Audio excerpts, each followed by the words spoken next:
Alright, let's move on down the Viewport toolbar. The next two buttons I'm going to discuss are Game View Mode and the Lock Viewport button. Now, to make things nice and easy to see, let's go ahead and click the Maximize Viewport button, which is down at the far end. Now, if we take a look at this level, currently I have opened up DM Sanctuary. You can go to File, Open, and choose that if you'd like to follow along exactly. You can see that we have all of these little actors everywhere. There's path nodes to help the AI get around. There are little sound nodes. You can see the little particle system icons. There's even blocking volumes around static meshes to keep you from bumping into those. If you want to hide all that sort of thing and get a closer representation of what the player is going to see when they're running through your level, just click the Game View Mode button. So you'll notice that all those actors disappear. The whole level looks a little bit cleaner now. You also get a little bit of a representation of the post-process effect that's being applied to the level. This is also partially because of the post-process volume previs button, which we'll talk about a bit later. So that's really all game mode is here for. It's just a way to hide out anything you don't need to see and give you a much closer representation of what the player is going to see. You can kind of complete the effect if you also switch on real time along with it. So this looks very much like what the player is going to see when they're running around through your level. So I'll go ahead and switch that off. We'll get out of game mode, though I do want to mention this. If I select a static mesh, currently, I have the translation widget activated here inside the main toolbar, and I have a little move tool, or translation widget, that I can use to move this static mesh around.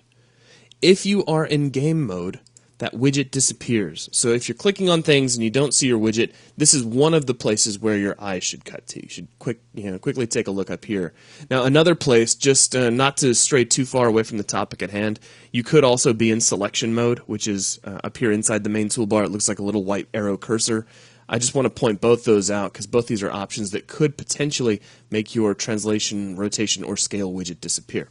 Alright, our next button is going to be Lock Viewport. What this is here for is just a way to take a viewport and tell it not to move in the event of certain commands.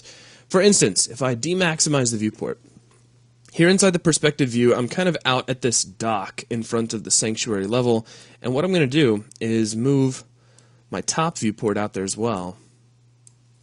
So now they're both kind of out here in the same location. Now I can select one of these pillars, and here inside the top view, you can see that pillar. What I'm going to do is orient my top view so he's looking right at that. Now down here in perspective, I'm going to say, let's come all the way over here back to this kind of chapel area, and I'm looking at this static mesh.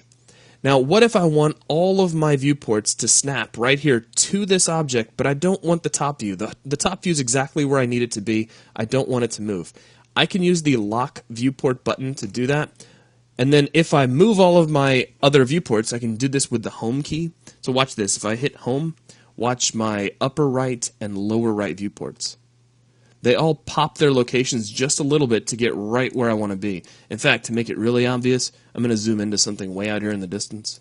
And then if I hit home, my other two viewports snap right to that location. So here, it's really obvious here in the side view. We're looking right at where we want to be.